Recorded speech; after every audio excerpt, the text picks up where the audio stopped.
Warship ng China mga kapatid, no, pumasok na nga sa exclusive economic zone ng Australia. Dati nasa pagitan lang sila ng New Zealand at saka ng Australia at nasa international waters sila mga tol. Doon sila nagsasagawa ng live fire drill. Pero dito, ayon dito sa balita mga kapatid, pumasok na sila sa exclusive economic zone ng Australia. Ganito talaga sila kabastos mga tol. Wala silang pakialam sa ibang bansa. Ganyan sila kawalang iya. No, eto, panoorin natin to mula rito sa UNTV. Naku, pag nagkataon mga tol, pwedeng dito sila makahanap talaga ng katapat nila at magkakaroon ng isang malaking gera.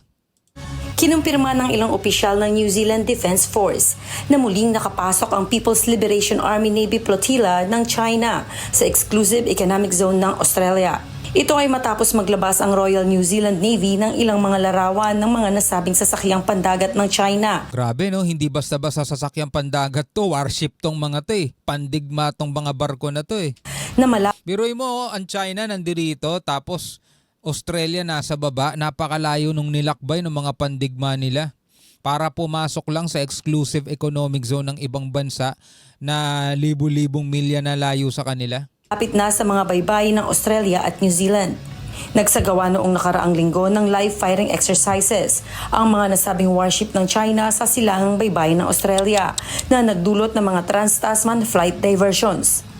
Bunsod nito, masusing siniyasat ng Australia at New Zealand ang Chinese military dahil sa hindi nito pagbibigay babala sa dalawang bansa. Ganun nga kasi sila kabastos, di ba?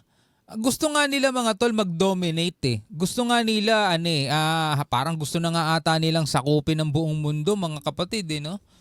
Kaya tingnan mo, etong iba't ibang mga bansa, pinanggigigilan din sila. Lagi silang kinukondena dahil sa mga hindi makatwirang mga ginagawa nila. Pero mo, napakalayo ng pinuntahan nila para magsagawa ng live fire drill. Diba? Napakalawak ng South China Sea. Meron din naman silang sarili nilang 200 nautical miles. Hindi pa ba sila nakontento sa live fire drill na ginagawa nila sa palibot ng Taiwan? Tapos imagine mo ano ang pinaka-reason nila para bumiyahe ng ganun kalayo, mga tol, ilang araw siguro ang nilakbay nila para makarating sa exclusive economic zone ng Australia, tapos doon magsasagawa ng live fire drill. 'Di ba? Parang tanga, 'di ba? Bago magsagawa ng mga live drills. Ayon sa Tapos wala pa silang abiso. Nito pagbibigay babala sa dalawang bansa bago magsagawa ng mga live drills. Ayon sa Royal Navy, patuloy nilang babantayan ang paggalaw ng mga nasabing Chinese warships at makikipag-coordinate din sa Australian Defense Force gamit ang ANZAC-class frigate SMN ZS Tikaha. At pag nagkataon mga tol, eto magbabanggaan tong dalawang barkong to pag napikon sa kanila tong Australia. Force gamit ang ANZAC-class frigate SMN ZS Tikaha at marine sustainment vessel na HMN ZS Aotearoa. Early Briones, Diba? Napakalayo nung narating nila, no? Isa pang balita mga tol, eto iyak na naman dito ang China. Kasi mula rito sa Net25, no, inaresto ng Taiwanese Coast Guard ang mga Chinese crew ng isang cargo ship dahil umano sa pagputol ng mga undersea internet cables ng independent island nation. Biruin mo kung gaano kaloko-loko talaga to mga to, no? Ikaw mga to, halimbawa may pumunta sa lugar ninyo tapos pinutol yung cable ng mga internet sa lugar ninyo. Di ba bad trip kayo? Kasi inalisan kayo ng internet eh. O eto ang ginawa ng mga Chinese crew ng isang cargo ship. Pinutol daw mga tol yung undersea internet cables ng independent island nation. Inaresto sila ng mga Taiwanese Coast Guard. Panoorin natin to mga tol. Inaresto ng Taiwanese Coast Guard ang mga Chinese crew ng isang cargo ship Loko-loko no? dahil umano sa pagputol ng mga undersea internet cables ng independent island nation.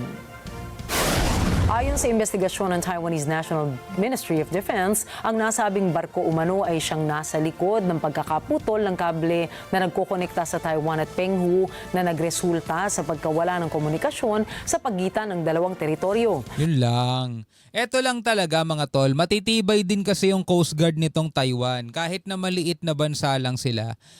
Biruin mo, inakyat nila tong isang Chinese cargo. Tapos pinag-aaresto nila itong mga nakasakay, itong mga crew. Oh, loko-loko kayo pinutol ninyo yung cable ng internet namin Sinabi ng Taiwan Coast Guard na ang cargo vessel na may tatak na flag of convenience ay may lulan na 8 Chinese na mga tripulante. Ang Hong Thai Mga baliw talaga, no? cargo vessel ay nakarehistro sa West African nation ng Togo. Ang kada paglayag naman nito ay pinupondahan naman ng mga Chinese firms. Lumabas sa investigasyon ng Taiwan Coast Guard So, pinupondohan ng mga Chinese firms, no? So, talagang lahat ng mga sasakyan nila, mga kapatid, konektado pa rin talaga no, sa komunistang bansa, sa komunistang gobyerno nila. na ilang oras Grabe. sa African nation ng Togo. Ang kada paglayag naman nito ay pinupondahan naman ng mga Chinese firms. Lumabas sa investigasyon ng Taiwan Coast Guard na ilang oras matapos sa maangkla, ang barko ay nawala ng internet connections ang naturang mga rehiyon. Sa ngayon ay patuloy na iniimbestigahan ng Taiwan ang crew ng nasabing barko. Mariin namang itinanggi ng China ang nasabing paratang kung saan sinabi nilang katang-isip lamang ng Taiwan. Sus, lagi naman silang ganyan Lagi naman silang ganyan, nasanay na nga tayo mga tol 'Di ba? Wala naman silang inamin ni isa sa mga kalokohang ginawa nila. Lagi silang mahilig mangbaliktad ng istorya, lagi silang mahilig gumawa ng alibay at kwento. 'Di ba? O halimbawa na lamang mga kapatid ng mga ginagawa nila rito sa atin. Babanggain yung barko natin pero ang ilalabas nilang balita, tayo ang bumangga sa kanila.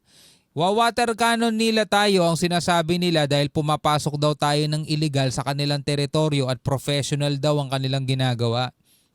'Di ba? Tapos kapag tayo ang lumalapit sa kanila mga tol, yung tipong tayo na ang dumidikit sa kanila dahil hinaharang natin yung mga barko nila, gumagamit na ng code of conduct, gumagamit na ng mga tinatawag na regulation. Lumayo-layo kayo, mag-comply kayo sa regulation para di tayo magkabanggaan. Ginagamitan tayo ng ganun. Diba? Wala talaga silang pinanindigan kahit isa. Taas eto ngayon, nakatang-isip lang daw ang sinasabi ng Taiwanese. Di natin alam mga tol. Pero kita mo naman nang nangyari. Pagkatapos daw umangkla ng barko, bigla na lamang daw nawala lahat ng internet connection. Kung kaya pinag-aaresto sila nitong mga Taiwanese crew. Diba? So dito mga kapatid, nanggigigil na naman ng China. Ang naturang insidente dahil sa daan-daang kaparehos na kaso ng danyo sa undersea cables ang naitatala kada taon. 全球每年约 There are over 100 incidents of submarine optical. Ito, galing sa China to. 200余起 Cables incurring damage. Hindi na natin mababasa yung nakalagay dito mga tol. No? Hindi ko alam kung meron pa bang naniniwala mga tol. Siguro mga pro-China na lang talaga ang mga naniniwala no, sa mga palusot, sa mga pagdadahilan nitong mga Chekwa na to mga tol. Again, ulitin natin mga tol, hindi naman natin nilalahat. No? Hindi naman natin nilalahat ng Chinese mga kapatid, mga lahi nila mga kapatid, di naman natin nila lahat. No, ito lang talagang may mga kinalaman o mga may connection sa kanilang gobyerno dahil ito talaga 'yung nanggugulo sa daigdig. Ito talaga 'yung nanggugulo sa kapayapaan kahit sila 'yung nananawagan ng kapayapaan, kasaganaan, pero sila 'yung number 1 na sumisira dito mga tol. Biruin mo kapayapaan, kasaganaan, yung mga barkong pandigma papasok sa exclusive economic zone ng ibang bansa sa napakalayong lugar na. Asan doon ang kapayapaan at kasaganahan? Doon pa lang mga tol, makikita mo na agad na ibang-iba yung sinasabi nila sa mismong ginagawa nila. Anyway, bilang isang Pilipino, ano ang masasabi mo rito? Comment ka na lamang sa ibaba. Hanggang sa muli, ako nga pala si Shobal D. Peace out.